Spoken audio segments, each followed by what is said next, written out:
What's up, everyone? Welcome to today's video. Welcome to the Video Game Fry School channel. Thank you very much for tuning in. I think Xbox's strategy is very significant right now. It appears to me that it has a way of, in a sense, attracting unwarranted scrutiny that sometimes allow for those who may be critics or even those who may be, in quote, authorities in the industry, slip up and show what I think is their bias against Xbox. You see, many of these folk that are, covering a lot of this stuff, many of them don't want Xbox to win. It's obvious to me. Now, it may not be obvious to you, and I don't know if I can conclude it in this video, but that's not my goal today. However, I want to talk about Xbox's strategy and how I think it's actually quite innovative because the whole console market has stagnated. In 2016, and I wish Matt Piscatella could actually, in a sense, highlight this data. I don't know when he started working, with the data from that organization that he now is one of the top, brasses at. But they published, a games industry change, data set. And in that change, it showed that the PC hardware market had been growing significantly. And this was basically at the time that we had one of the first crypto gold rushes. So there were graphics cards everywhere. There were CPUs everywhere. There was, all kinds of fun stuff. I think the one part of the gaming market in 2016, 2017 that had some issues was RAM. For some reason, there was a shortage in supply and the prices were insane, but that did not stop people from actually starting to build PCs. Also, there was no next-gen console to be able to go ahead and even propose a competition. So around 2016, 2017, 18, 19, a lot of people had the opportunity to continue to move to PC. So this now, seeing that the new generation of consoles have come out, Xbox has not met its sales goals. Even PlayStation have not met their own sales goals, having had to reduce it by a significant 5 million units. It's obvious that somewhere, somehow, their audience was eaten into by something. Could it have been the Switch? Maybe, but many people own a Switch and something else. But I think the likely culprit is not mobile, but PC gaming. A lot of folks have bought into PC gaming in a way that most may not necessarily agree or realize, but even judging from what Xbox is trying to do, opening up Steam and Epic Games on its own console, that probably signals that, yes, this is actually the reality. And if you still think it's maybe being looked at from one side in terms of Xbox, then look at it from PlayStation, launching their games more and more, even now their live service games day one, on PC as well, and not only launching it, but seeing that the sales data for a game like Helldivers 2 showed that the PC sales side was actually much better than the console sales side. So something is going on in the industry. In light of this, Chris Dring, in his little video that he was doing the other day, said something about Xbox's console sales being in trouble or hardware sales being in trouble. Even though he highlighted that Game Pass was something that, was a very, very solid proposition. But one thing that he, basically has highlighted again, or has come into the discussion now, is that somewhere, somehow, it seems like Game Pass deals or the gold rush has dried up in a sense. So Nib here is a PlayStation fanboy, and he is biased against Xbox. From what I've seen from your content, sir, you are not you're not unbiased. However, he said this, or he posted something based on, Chris Dring's little video and an article that somebody actually published here, which we're going to scrutinize.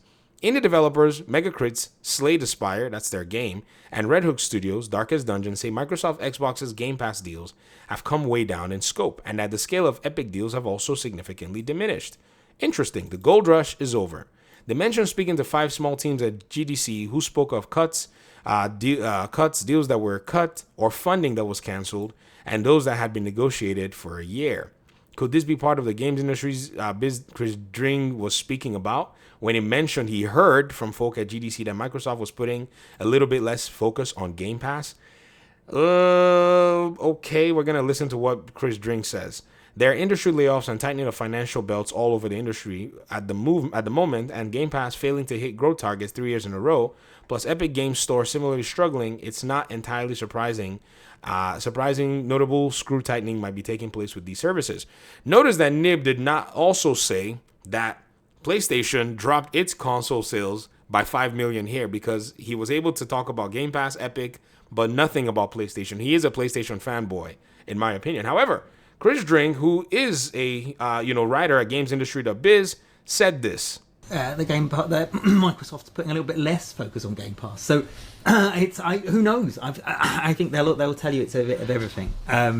So I don't know what this information means. He heard from developers, and so when you think about it, the developers probably have their own perspective, obviously, because with them getting into the Game Pass pipeline already ensures that they have money for them to be able to still keep their project safe, possibly make sales, or continuing to make video games. So if Xbox is no longer wanting to carry everybody anymore, I don't necessarily think that that means that their focus is not on Game Pass. It may just be that it's not necessarily on Game Pass's goals or initial ideas of working with almost every studio that they could basically work with at the time that they were growing the platform. Right now, Game Pass is getting Activision games. This is Microsoft's biggest acquisition, $69 billion. And so that library is going to get dumped on Game Pass.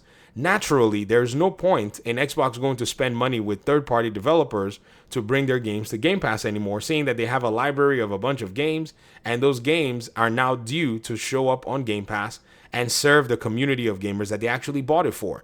So you now, if you're a developer thinking you're going to go on Game Pass, you're now second priority, because the priority is that they harness the $69 billion for games that they actually bought and then put them in a platform that's going to make it attractive.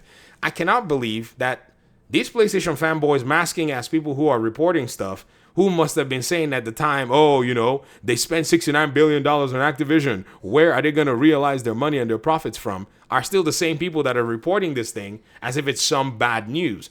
Do you see what I mean? It seems like for some reason, there's some selective memory log somewhere that people try to play when it comes to Microsoft and Xbox, that even I as a PC player have to come in and start looking like I'm defending Xbox when I'm literally just basically showing everybody's cards on the table. Because I remember when the acquisition was done, a lot of people said, well, it's an acquisition and we haven't seen any benefits to it or whatever it is. We haven't even seen the Activision games yet. They may come to Game Pass at an extra cost or whatever it is. I read these comments. I saw most of them on my platform. People were saying things like, oh, Game Pass isn't growing and so it's going to be dead soon, blah, blah, blah. But now Xbox wants to focus on actually using the $69 billion acquisition on Game Pass, and somehow these folk think that this is like some new movement, like Chris Dring basically saying he heard and he thinks that there's not going to be any emphasis on Game Pass.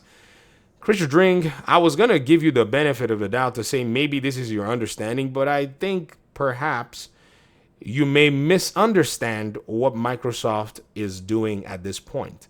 That is the highest form of, in my opinion anyways, looking at the data from a whole different perspective that may not be what anybody who's looking at it from outside may interpret it to be. I think there might be some bias here that needs to be looked at very carefully because, in the writing scene, in terms of the press is very friendly to PlayStation. There's no doubt about this, because at the end of the day, when you think about it, all of this stuff is basically Xbox under scrutiny all day, every day, while PlayStation quietly walks, and does whatever they want, and there's almost no scrutiny on them themselves.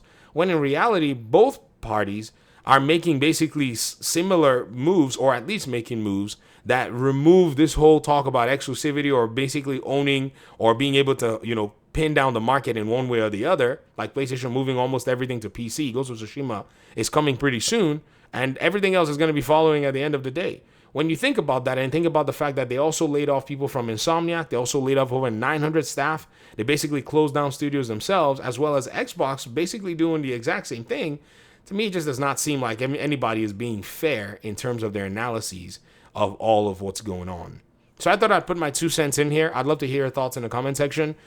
Xbox not focusing on indies at the moment, that is a logical thing to be doing. I'm not here to ask you if it's good or bad. You know that it's a logical thing to do, seeing that they just blew $70 billion on a whole bunch of games. So those games have got to go in there and grow Game Pass subs. Call of Duty is going to be the biggest movement overall. I think they're still keeping it as their, under the wrap secret weapon as to when they're going to launch the Call of Duty franchise on Game Pass, because they know that if there's any big shift from PlayStation, that is definitely going to be a huge news change, because it's PlayStation's bread and butter. So they're just waiting for the right time to basically deploy this, to deploy this, payload, because they know that that's exactly what it's going to do.